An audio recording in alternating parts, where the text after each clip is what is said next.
अस्सलाम वालेकुम दोस्तों मैं हूं सलमान खलील और स्वागत है आप सभी का सलमान टॉक्स के एक नए एपिसोड में। आज हम बात करने वाले हैं इरफान भाई से। जितने भी लोग हमें देख रहे हैं सोशल मीडिया पे, जितने भी लोग हमसे कनेक्ट हैं, उन सब का शुक्रिया। और जिस तरीके से रिस्पॉन्स आ रहा है लोगों का, वो भी वाकई में काबिल तारीफ़ है। तो जैसे आपने हमसे बात करी कि हम आपके साथ बातचीत करना चाहते हैं, और फिर मैंने पता करी कि आपके चैनल के साथ काफ़ी सारे बालक जो हैं वो जुड़े पड़े हैं। तो ये एक बेहतर प्लेटफॉर्म है, आपके ज़रिए भी लोगों तक बात पहुँचे। और जितने भी सोशल मीडिया पे बाकी और लोग हैं, हमारी तो यही कोशिश है कि आप ज़्यादा से ज़्यादा लोगों तक इन्फॉर्मेशन पहुँचाएँ। और अपने बारे में थोड़ा बताइए कि आप वहाँ क्या करते हैं, क्या जॉब है आपकी और कहाँ से बिलोंग करते हैं मेवात में? गांव मेरा जो है वो झटाना है, और मैंने जो इंजीनियरिंग की पढ़ाई करी है 8वीं क्लास तक तो मैं गांव के सरकारी स्कूल में ही हूँ, जेठाना में। झटाने में। और वाके बाद फिर भाई मैं चला गया फरीदाबाद। फिर उसके बाद मैंने इंजीनियरिंग करी है जामिया हमदर्द से। अच्छा। हाँ, मैंने एक आईटी में इंजीनियरिंग करी है, इंफॉर्मेशन टेक्नोलॉजी में बीटेक करी है। उसके बाद फिर मैं चला गया जनाब, जो है कुछ सीडीएस वगैरह मिलिट्री के लिए तैयारी, या फिर यूपीएससी का दौर भी रहो हमारा 1 2 3 साल को। फिर उसके बाद जब थोड़ा सा कहीं कहीं ऐसा रहा कि मैं वह असफलता तो ना कह सकूँ, बहुत कुछ सीखने को मिले है आदमी को हर स्टेज पे और हर लेवल पे मिले हैं। तो जब वहाँ थोड़ा सा लगा कि मुझे कि अब शायद मैंने ज़रूरत से ज़्यादा टाइम दे दिया है, और इतना टाइम ठीक है किसी भी चीज़ के लिए, तो फिर मैंने आगे मूव ऑन करने की कोशिश करी। और फिर मैं चला गया मिडिल ईस्ट। तो मैंने सऊदी अरब में जो है 3 साल काम करा है एज ए IT इंजीनियर। हुआ के बाद जब वहाँ 3 साल हो गए मुझे, तो मैंने सोचा कि थोड़ा और प्रोग्रेसिव हुआ जाए, थोड़ा और आगे की सोची जाए। तो फिर मैंने मास्टर्स के लिए प्लान किया आयरलैंड से, और मैंने मास्टर्स करी कंप्यूटर साइंस। अच्छा, वहाँ आपने जॉब की सऊदी अरब में? सऊदी अरब में। देन फिर आपने सोचा कि नहीं पढ़ना चाहिए या फिर हाँ, मुझे प्रोग्रेस थोड़ा सा और करियर में आगे बढ़ना चाहिए, क्योंकि सऊदी अरब में थोड़ी वो चीज़ ना मिल पा रही जो चीज़ मैं एक्सपेक्ट कर रहा हूँ अपनी लाइफ से। क्योंकि वहाँ क्या है कि वहाँ टेक्नोलॉजी को इतना ज़्यादा वह ज़माने में, खैर अभी भी इतना है, लेकिन फिर भी वह टाइम पे इतना इम्पेक्ट ना हो टेक्नोलॉजी को कि भाई वह में इतनी ज़्यादा प्रोग्रेसिव हो कि कोई नई चीज़ वह में डेवलप हो, या नई चीज़ सीखने को मिल रही है। अगर नई चीज़ सीखनी है या नया ज़िंदगी में कुछ करना हो, तो फिर मैंने सोची कि मैंने मास्टर्स करते हैं और बाहर निकलते हैं। अच्छा इरफान भाई, हमारे जब मेवात से बात आती है बाहर जाने की, तो अक्सर लोग सऊदी अरब मिडिल ईस्ट की तरफ भागते हैं। ऐसा क्यों है कि लोग उधर ही जाते हैं, यूरोपियन कंट्रीज की तरफ से किनारा करते हैं? उसकी वजह यह है कि सबसे पहली बात तो जो यूरोपियन स्टैंडर्ड है वो बहुत टफ है। पहली चीज़ तो जो मैंने जो देखो, मैं खुद भी मिडिल ईस्ट रखा हूँ। एक तो यूरोपियन कंट्रीज या जो भी वेस्टर्न वर्ल्ड है, वाकई इन्फॉर्मेशन इतनी ना है हमारे पे, ना हमारे बाड़गन के पे है, और मेरे पे भी नहीं जब मैं अपने टाइम पे सऊदी अरब गया हूँ।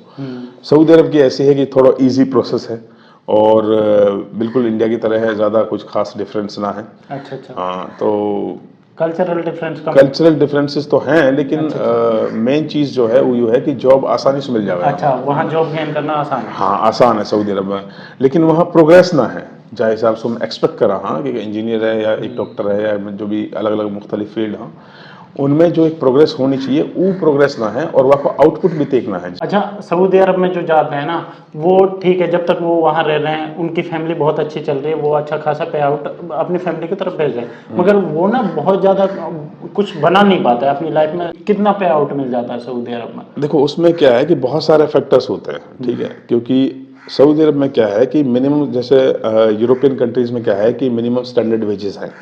एक गवर्नमेंट को पूरा इन्फ्लुएंस है कंपनीज के ऊपर, एम्प्लॉयर्स के ऊपर, कि आप क्या पे कर रहे हो, और एक इंसान को कितना चाहिए ज़िंदगी जीन लूँ, बढ़िया ज़िंदगी जीन लूँ, हाँ, जो स्टैंडर्ड लाइफ जीन लूँ, वो मिनिमम स्टैंडर्ड उन्होंने सेट कर रखे हैं। तो वो वहाँ प्रॉपर तरीका से और स्ट्रिक्टली फॉलो भी हुआ। लेकिन सऊदी अरब में कहा है कि वहाँ ऐसा कोई सिस्टम ना है। उन्होंने कहा है कि अपनी मर्जी से शेख जो है एस्तेसी कर रहे हैं। अगर आप डॉक्टर हैं तो आपने कहीं कहानी सुनी होंगी, डॉक्टर ने उन पे भेड़ चरवा दी, है ना। कोई आदमी लेके हिंस इंजीनियर अपन मजदूरी करवा रहे हैं, दूध खुदवा रहे हैं। तो ऐसी कहानियां वहाँ हुई भी हैं, और सरकार का कोई इतना ज्यादा खास इन्फ्लुएंस ना है लोगों के ऊपर।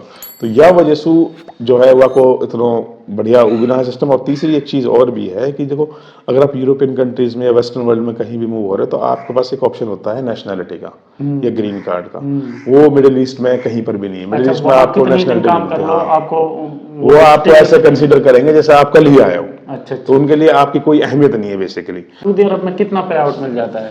सऊदी अरब में अगर आप IT इंजीनियर तो वही लाख रुपए मिल जाएंगे, लाख मिल जाएंगे, 1.25 लाख मिल जाएंगे, बहुत अच्छे 1.5 लाख मिल जाएंगे, 2 लाख मिल जाएंगे। खर्चा कितना आ जाता है सऊदी अरब में ये होता है खर्चा कि भाई हूँ सारी चीज़ ज़्यादातर जो कंपनी है वो रहने को अकोमोडेशन दे वहाँ, अच्छा, गाड़ी दे वहाँ, और उसके बाद खाने पीने को खुद से करना पड़ेगा, तो ज़्यादातर वहाँ सेविंग है क्योंकि टैक्स है ना है। अच्छा अच्छा तो हम बचा लिए हुए आदमी के पास अगर लाख रुपए सैलरी है तो बचा लिए 60-70 हज़ार रुपये, 30-40 रुपये भी खर्च करते ही। फिलहाल आप जॉब आयरलैंड में कर रहे हो? हाँ, मैंने वहाँ से मास्टर्स करी है, और उसके बाद मैं IT वहाँ आप सेक्टर में स्टूडेंट गए, एज ए स्टूडेंट गया था मैं। फिर देन आपने वहाँ जॉब से के लिए कैसे किया? मास्टर्स करी, मास्टर्स करने के बाद मैं जॉब अप्लाई करी और जॉब लग गई वहाँ, तो मैं अच्छा, वहाँ गवर्नमेंट जॉब करते हैं उधर? मैं वहाँ पर, हाँ, हमारा गवर्नमेंट प्रोजेक्ट है और उसी में मैं काम करता हूँ। अच्छा अच्छा। तो मुझे करीब वहाँ 4 साल हो गए हैं। स्टूडेंट वीज़ा अगर कोई लेना चाहे तो कैसे ले सकते हैं, इसके बारे में थोड़ी तफसील से बताएं। तो स्टूडेंट वीज़ा के लिए ऐसा है कि अगर आप देखो, फील्ड तो हर फील्ड में वहाँ पढ़ाई होती है, और ज़्यादातर जो लोग जाते हैं वो, अगर आपको जो फील्ड है वो मेडिसिन को है, इंजीनियरिंग को है या रिसर्च को है, तो वहाँ में जाने में फ़ायदा भी है, और वहाँ वीज़ा भी आसानी से मिल जाता है उस चीज़ का। आयरलैंड में? आयरलैंड में चाहे इंग्लैंड में कहीं भी चले जाओ, आप किसी भी कंट्री में चले स्टडी जाओ, वीज़ा? हाँ, स्टडी वीज़ा जो होता है, ज़्यादातर जो मेन गेटवे है, जो लोग बाग जो ज़्यादा इस्तेमाल कर रहे हैं वो यही है कि स्टडी भाई का। स्टूडेंट के थ्रू जाओ आप, वहाँ जाके आप पढ़ाई करो, जॉब लो, और फिर वहीं सेटल हो जाओ। फिर अब क्या है कि लोग बाग यहाँ से करते हैं पढ़ाई, यहीं 3-4 साल जॉब करते हैं, वो मास्टर्स करते हैं वहाँ से जा करके, फिर कंपनी उनको प्रेफरेंस देती है, वहीं के वहीं वो जो जॉब मार्केट को फुल कर देते हैं। तो एक ऑप्शन रहे ना कि बालक वहीं से हायर करना बालक है, ये है मेन चीज़। अच्छा, जैसे मैंने सुना है कि जो सऊदी अरब के लोग हैं या फिर मिडल ईस्ट में थोड़ा डिस्क्रिमिनेशन है इंडियंस के लिए, कि मतलब उन्हें फील करना पड़ता है कई चीज़ें जो इंडियंस को, और इंडियंस को इतनी इज्जत नहीं मिलती। वो आयरलैंड या वेस्टर्न कंट्रीज में भी है थोड़ा बहुत? नहीं, वेस्टर्न कंट्रीज़ में एज सच कोई डिस्क्रिमिनेशन नहीं है किसी भी बिहाफ पे, मैंने तो आज तक महसूस करोना है, ठीक है। और हालांकि कुछ लोग कहते हैं थोड़ा बहुत कहीं ना कहीं, तो वो रेयर केस तो हर जगह है, हाँ, रेयर केस ठीक है, लेकिन जनरली मैंने कहीं भी तरीका को कोई भी डिस्क्रिमिनेशन आज तक फेस ना करो। और हालांकि मिडिल ईस्ट में ये चीज़ थोड़ी है कि मिडिल ईस्ट में अगर आप वहीं के लोकल हो तो आप जो है सुपीरियर हो, बाकी वो लोगों को, दूसरे लोगों को जो है बिल्कुल इन्फीरियर कंसीडर करते हैं। यूँ मैंने महसूस भी करी मिडिल ईस्ट में काफ़ी लंबे टाइम तक, और काफ़ी टॉक्सिक इन्वायरमेंट मैंने महसूस करो मिडिल ईस्ट को। हाँ, मिडिल ईस्ट को वाकई वजह से एक यू भी फैक्टर हो कि भाई हीन सू निकलना है, कहीं बाहर जाना है। अगर स्टूडेंट होते हैं तो आपको क्लासेस भी अटेंड करनी होती हैं, साथ में जॉब भी करते हैं वहाँ पर, इसी तरह करते हैं इंडियन स्टूडेंट। हाँ, तो इसमें कैसे मैनेज करते हैं चीज़ों को? भाई यही तो टाइम मैनेजमेंट है जो आदमी जाके ने सीखे है। तो जैसे आप ये एक स्ट्रगल को पार्ट है। देखो, आप कहीं भी जा रहे हो अपने देश से छोड़ के, मान लिया आप कहीं दूसरे गांव में जा रहे हो, तो ये तो है ना, ही तो सब चीज़ सब लोग जान रहे हैं, आप पहचान रहे हैं, एक सेटअप है आपको प्रॉपर। अब मान लिया आप 9 मई जाके हिंद रहने लग जाओ, हूँ जाके कोई ना जान रहा, तो आप सारी चीज़ जीरो से शुरू करनी पड़ा, है ना। तो वही सिस्टम वहाँ को है। अगर आप हिंद हूँ जा रहे हो तो आप बिल्कुल ज़ीरो हो, मतलब आप बस सिर्फ पढ़ने जा रहे हो वहाँ, और पढ़ाई करोगे तो आपको तो बहुत सारा, मैं कह कर रहा हूँ भाई, एक टफ टाइम देखना पड़ेगा कुछ टाइम के लिए। और टफ टाइम देख रहे हैं, हालांकि तो मुश्किल तो ना रहे, मैं बोलूँ तो कोई टफ चीज़ ना है मेरी नज़र में, लेकिन एक टफ टाइम ऐसा है कि आप बहुत स्ट्रांग होना चाहिए, मेंटली भी और फिजिकली भी, है ना। वहाँ के बाद आपको गोल होना चाहिए पढ़ाई, और वहाँ के बाद दूसरी जो चीज़ है पार्ट टाइम जॉब वगैरह करना, क्योंकि हूँ अलाउड है 20 घंटा जॉब करना टेक्निकली, और लीगली 20 घंटा जॉब आप पढ़ाई के साथ साथ हफ्ते में कर सकते हो। पढ़ाई के साथ जो जॉब मिलते हैं वो किस टाइप की जॉब मिलते हैं, लाइक कि पार्ट टाइम जॉब? देखो, वहाँ मसला क्या है यूरोप में, कि कोई उनका कल्चर ये है कि कोई भी काम छोटा या बड़ा ना रहे, सारे काम इक्वल रहो। और जो आदमी सोच ली काम छोटा है वो काम बड़ा है, तो वो आदमी मेरे ख्याल से ना तो वो मॉडर्न है, ना वो जो है इतना डेवलप हो पाया है कि वह काम छोटे बड़े करने में भी दिक्कत हो रही है। तो सबसे पहले ये चीज़ निकालनी पड़ेगी दिमाग से कि भाई यू काम छोटा है, यू बड़ा है। बस आपको चाहिए कि आपको वहाँ एक स्ट्रगल वसू गुजरना है, और जो भी काम आप छोटा बड़ा कर रहे हो वह एक पॉजिटिव वे में लेना है कि भाई मुझे ऐसा सीखना है, ऐसा कैसे मैं ज़्यादा से ज़्यादा बेनिफिट ले सकूँ। क्योंकि वहाँ क्या है कि अगर आप कोई पार्ट टाइम जॉब कर रहे हो, जैसे बहुत सारे स्टूडेंट करा, कहीं कॉफ़ी शॉप में कर ली, है ना, या फिर जैसे कहीं सिक्योरिटी कंपनी में कर ली, या फिर जैसे कहीं कंपनी में पोस्ट ऑफिस में या सरकारी डिपार्टमेंट में पार्ट टाइम जॉब कर ली। वासु जो है, एक तो आदमी को फाइनेंशियल स्टेबिलिटी बनी रहे, दूसरी चीज़ यू है कि वासु एक थोड़ा सा इंसान को एक सर्कल बने हैं, जान पहचान हो लोगों से, है ना। क्योंकि वहाँ बहुत जो सोसाइटी है बहुत कम लोग, हाँ, तो वहाँ रेफरेंस एक बहुत बड़ा फैक्टर है रेफरेंस को। अगर आपकी जान पहचान सही है तो नौकरी एक दूसरे को मिल जाओ। तो भाई भतीजावाद तो आयरलैंड में भी है? हाँ, मतलब ये तो हर जगह है, ये सही कह रहे हो आप, हर जगह है। और रेफरेंस जो है एक बहुत बड़ा रोल अदा कर रहे हैं मेरे ख्याल से इन चीज़ों में। काम छोटे बड़ो जब रहे हैं, ज़्यादातर जो लोगों के बीच में सोच है वो यूँ है कि भाई अगर मान ले मैं का ही काम कर रहा हूँ, वहाँ बोलूँ कम पैसा मिल रहा है तो वहाँ आदमी छोटा काम कहने लग जावे। वहाँ क्या है कि वहाँ स्टैंडर्ड वेजेस जो है वो सबकी सेम है। अच्छा अच्छा। तो वहाँ आप पैसा आप लोग ठीक मिलना है, चाहे आप कॉफी शॉप चला रहे हो, चाहे आप ट्रक ड्राइवरी कर रहे हो, चाहे आप कोई और काम कर रहे हो, जो उनको पे आउट है वो बिल्कुल सेम है, लगभग सेम रहे हैं। और वर्क कल्चर जो है, वर्क एनवायरनमेंट वो बहुत बढ़िया रहे। ऐसे ना है कि आदमी जोती जा रहे हैं, मिडिल ईस्ट की जाती टॉक्सिक है, एनवायरनमेंट ना। हाँ वो ना है। अच्छा, तो वहाँ एक तो होम सिकनेस हो जाती है, बहुत अपने ज्यादा, लोग और नहीं होता बहुत है, ज्यादा, तो बहुत कभी ज्यादा। ऐसा इमोशनल ब्रेकडाउन हुआ है आपके साथ? तो वो इमोशनल ब्रेकडाउन की जहाँ तक बात है, इमोशनल ब्रेकडाउन जब मैं सऊदी अरब गया हो तो मैंने जो एक लंबो टाइम है वो हॉस्टल में गुजारा हो पहले, तो सबसे पहले इंडिया में। तो एक जो घर से जो कनेक्टिविटी रहे, जो थोड़ा इमोशनल बॉन्ड रहे, वो तो कहीं ना कहीं थोड़ा सा वीक होता चला वीक हो वक्त के जाएगा, साथ साथ, सही है ना। बात। लेकिन फिर भी आप अगर टच में रहते हो, उसके बाद जब मैं मिडिल ईस्ट गया हो तो मिडिल ईस्ट में एक ऐसो मतलब इन्वायरमेंट हो कि मैं इमेजिन ना कर सका कि इतना अकेलापन, इतना खालीपन और इतनी कह करा के टफ लाइफ रहेगी।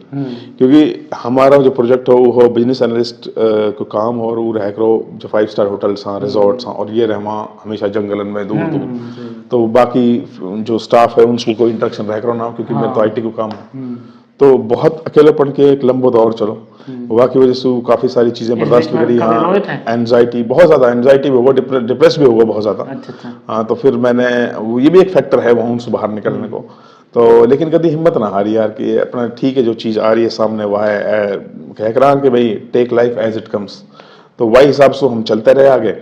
और जब मिडिल ईस्ट पहुंचो तो वहाँ बहुत टफ टाइम भी देखो, ऐसी बात ना टफ टाइम ना देखो, टफ टाइम भी देखो है, लेकिन हिम्मत कभी हमने हारी ना। अब वो लगे कि भाई कहाँ नाम है, ये जिंदगी का पार्ट है, लेकिन वह टाइम पे लगे कि यार कहाँ फंस गो, जिंदगी कैसे आ गई। हाँ, घर पे ही कोई काम कर हाँ, लेते घर पे कोई काम कर लेते हैं, लेकिन फिर कह रहा भाई कुछ जिम्मेदारी इनको बोझ रह जावे, कुछ दो चार तो मिलाऊ आपसे लोग जहाँ उनकी बात याद आ जावे, तो फिर क्या करे, कोई दिक्कत ना, आप जो हो रही है होने दे, चल मरना तो वैसे भी है, हो भी जाके मरना हो तो ही नहीं मरले, कम से कम तो यही काम कर करके मरो जो आदमी। आप यह चीजें देख लो भाई, इरफान भाई BMW में घूम रहे हो, लेकिन आप ये चीज ना देख रहे, इरफान भाई ने मिडिल ईस्ट में बिल्कुल अकेलेपन की जिंदगी भी जी है 3 साल की।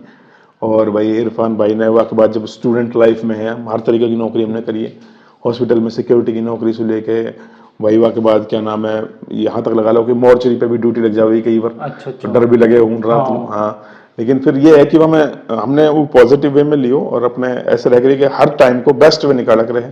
मान ले कोई जॉब कर रहे हैं पार्ट टाइम, तो वह नाइट शिफ्ट में करवा ले करे, जैसे पढ़न लू टाइम मिल जा तो हूँ असाइनमेंट बना करे रात लू, तो उसके बाद अपनी फील्ड की नौकरी मिल गई, फिर अपना आगे चलते रहे। तो पोजीशन ये है कि भाई अब ठीक है, सब चीज़ ठीक है, नॉर्मल है। इरफान भाई, जैसे बहुत से हम स्टोरी सुना कि कई बार स्टूडेंट वीजा पे जो जावा और थोड़ी घर की कंडीशन ठीक ना रहे तो कई बार सड़कों पर भी सोना पड़ जाता है। तो आपके नज़र में कोई ऐसा केस आया है कि जो आपके जानने वाले हों, उन्होंने इतना स्ट्रगल किया हो?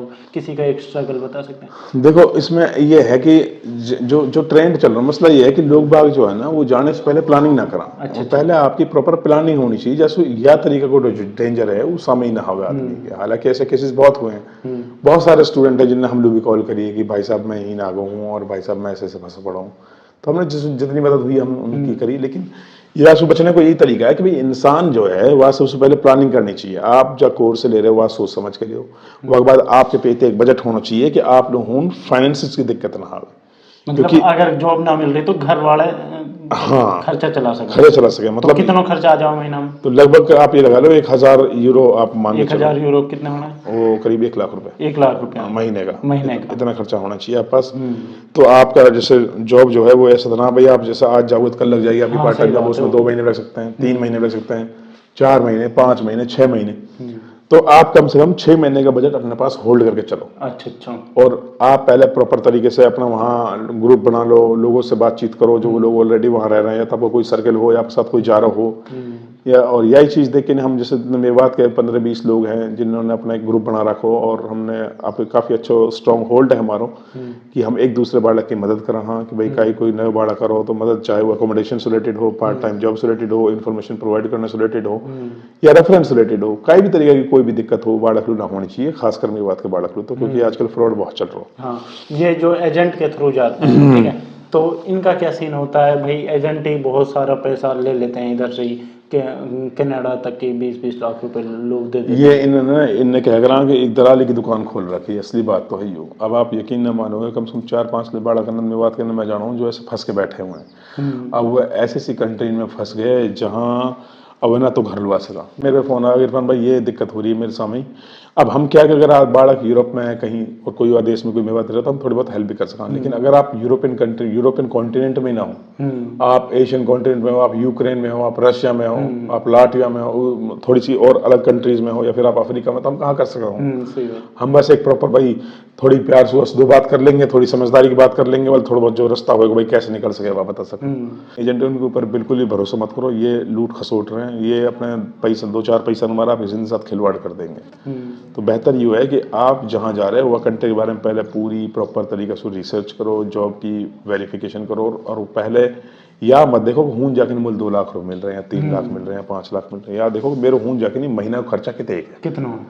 अगर कोई एजेंट आपसे कह रहा हो भाई फलानी कंट्री चलो जा और यूक्रेन चलो जा, मान लेट्स से यूक्रेन चलो जा, और कह दे कोई एजेंट में तो भाई 1.5 लाख तनख्वाह दिवा रहा हूँ, तो आप 1.5 लाख की तनख्वाह मत देखो, आप या देखो मेरा एक्सपेंस कितने के हों। अगर आपको एक्सपेंस 1 लाख रुपया को हो रहा है और आपने मिल रहे हूँ 1.5 लाख, तो फिर उन्हें बताओ ना हूँ जाने का कहाँ फायदा हो। 50,000 मैं अभी केस स्टडी देख रहा हूँ, मैं देख रहा हूँ कि भाई सऊदी अरेबिया और कतर की जो करेंसी है वो सऊदी अरेबिया से ज्यादा है, ठीक है, तो फिर भी लोग सऊदी अरेबिया को प्रीफर करते हैं क्योंकि Saudi as compared to Qatar वो वेजेस ज्यादा देती है। बिल्कुल बिल्कुल। तो अगर हम कतर जा रहे हैं सिर्फ करेंसी को देख करके भाई उसकी करेंसी को देख के मत जाओ आप कभी भी, तो उसमें क्या होता है कि हमारे जो एक्सपेंसेस होते हैं वो बहुत ज्यादा होते हैं, तो हमारे पास सेविंग थोड़ी कम बचती है, इसीलिए लोग सऊदी को प्रीफर करते हैं बाकी अदर मिडिल ईस्ट कंट्रीज से।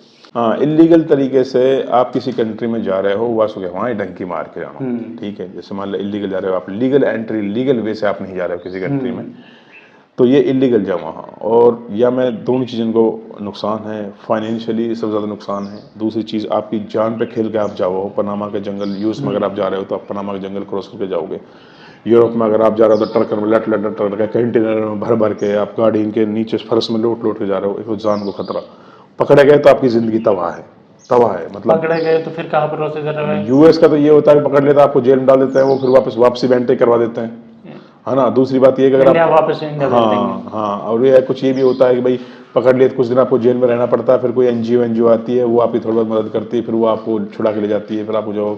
लेकिन आप ऐसा काम क्यों करो जब आपके पास एक प्रॉपर चैनल है, आपके पास एक लीगल चैनल है, कम पैसों का चैनल है। अब लोग 40 लाख रुपए डंकी में बर्बाद कर रहे हैं। बेहतर ये है आप यूरोप का या कहीं भी और देश को जब ठीक ठाक हो अपना फील्ड चुनो और वहाँ 15-20 लाख रुपए में आप जो है मास्टर्स करो और वहाँ मेहनत करो और जॉब करो, क्या दिक्कत है। लेकिन लोग बाग क्या कि शॉर्टकट ढूंढते हैं। बाड़ा की देख बका रखे हैं इन दलालन ने, इन एजेंटन ने, कि उनको सत्यानाश हो पड़ा। उनके दिमाग में बस एक चीज़ उन्हें लगे है, अब ये क्या कर रहे हैं वहाँ जाकर के। जैसे मान लो हरियाणा के पंजाब के लड़के जो जा रहे हैं यूएस में, कनाडा में, ये कहा जा रहे हैं जो जाकर इलीगल एंट्री लेके नहीं पार्ट टाइम जॉब कर रहे हैं, गाड़ी ले ली। यूएस में तो गाड़ी सस्ती है, गाड़ी डॉज चार्जर ले ली, वहाँ घुमा रहे हैं। आप ही के बाड़क देख रहे हैं यार यानी बड़ी महंगी गाड़ी ले रखी है। आप यह चीज़ मत देखो। सबसे पहली बात यह है कि स्ट्रगल है बहुत ज़बरदस्त वाली। अब कनाडा के हालात ये हैं, कनाडा में पार्ट टाइम जॉब नहीं मिल रही है बच्चों को। अच्छा। इतने बुरे हालात है कनाडा के, और यही हालात लंदन के होते जा रहे हैं।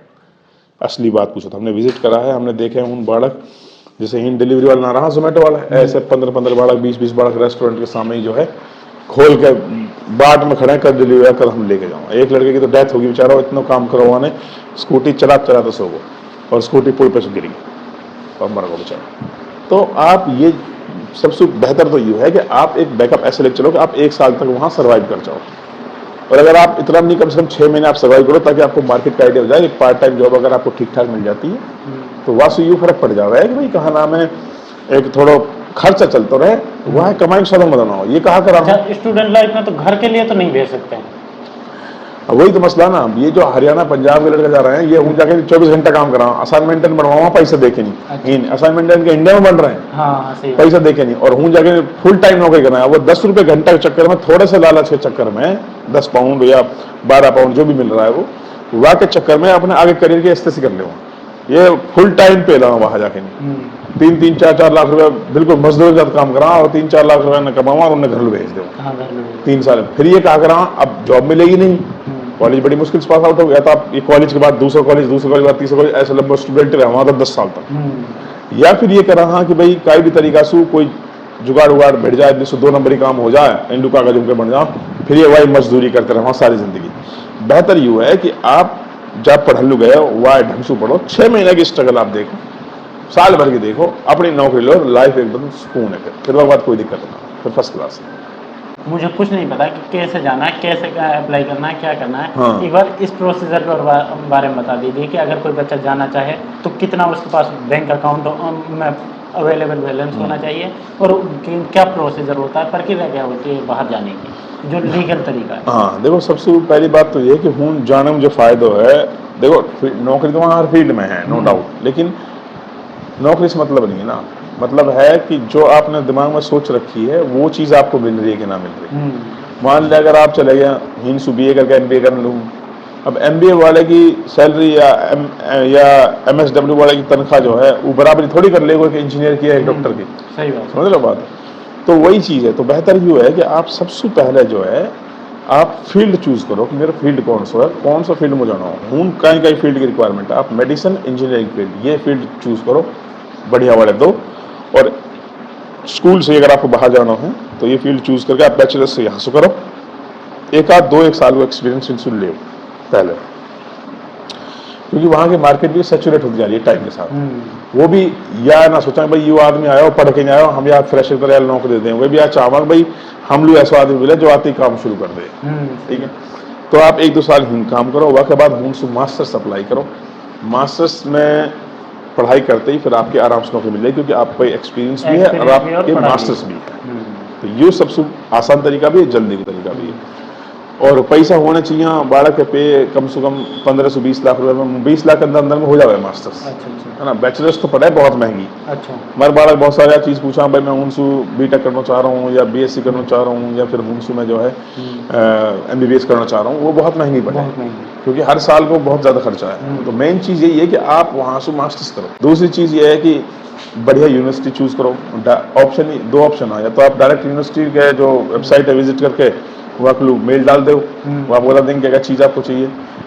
या फिर आप किसी एजेंट को देख लो। एजेंट की वही दलालगिरी। एजेंट क्या करता है, एजेंट जाए जो यूनिवर्सिटी एजेंट को ज़्यादा कमीशन दे रहे वहाँ ये ठुक्के भरवा दें, चाहे वो जंगल में हो। सही बात। अब मान लो आप एक ऐसे शहर में चले गए मास्टर्स करने, जहाँ जो छोटा शहर है वैसे कॉलेज ना तो उन पार्ट टाइम जॉब मिलेगी, ना उन वेब पढ़ाई करने के बाद जॉब मिल से, एट द एंड आपको एक बड़े सिटी में मूव होना पड़ेगा।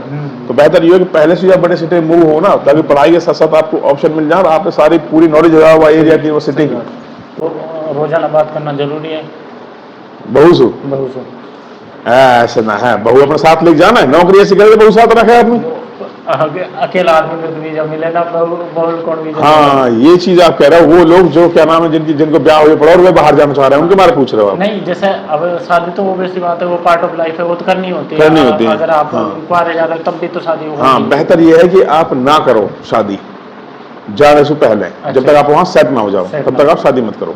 ये लोग क्या करते हैं, ही नहीं भोला दे, हमारे इधर 18-20 साल में भोला दे आदमी, तो ऐसा ना होना चाहिए। तो बेहतर ये है कि आप पहले सेटल हो जाओ, और सेटलमेंट में ज़्यादा टाइम ना लगे भाई। बैचलर्स के बाद 2 साल एक्सपीरियंस है, मास्टर्स करो 1 साल की, और अगले साल आप सेट हो।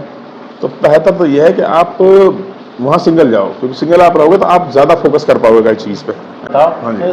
आपकी सोशल जो मीडिया की लाइफ है, सोशल मीडिया की लाइफ, उसमें सिरोली के कितना योगदान है? वहाँ में योगदान सिरोली के कोई है, वहाँ जान डाल दिया आपने। हाँ, मैंने बस कह रहा कि देखो मैं वो क्या है कि मसला ये है कि भाई हमें मेवात 300 कनेक्ट रहना हो, अपना बड़ागंज से कनेक्ट रहना ना, तो हमने हिंदी बोलनी है। अगर हम चाहते हिंदी बोल के हम भी कर सकते हैं, बकवास जहाँ पब्लिक कर रही है वहाँ जाकर, हाँ, लेकिन हमने वो काम करना है ना। हमारा तो मेन मकसद है मेवात के बाड़गंज से टच रहना। हाँ, मेवात बाड़गंज से टच रहा, जैसे उन सही इन्फॉर्मेशन जा वे बच जा बाकी चीज फ्रॉडबाजी से। बहुत बहुत शुक्रिया इरफान भाई, आपने अपना वक्त दिया।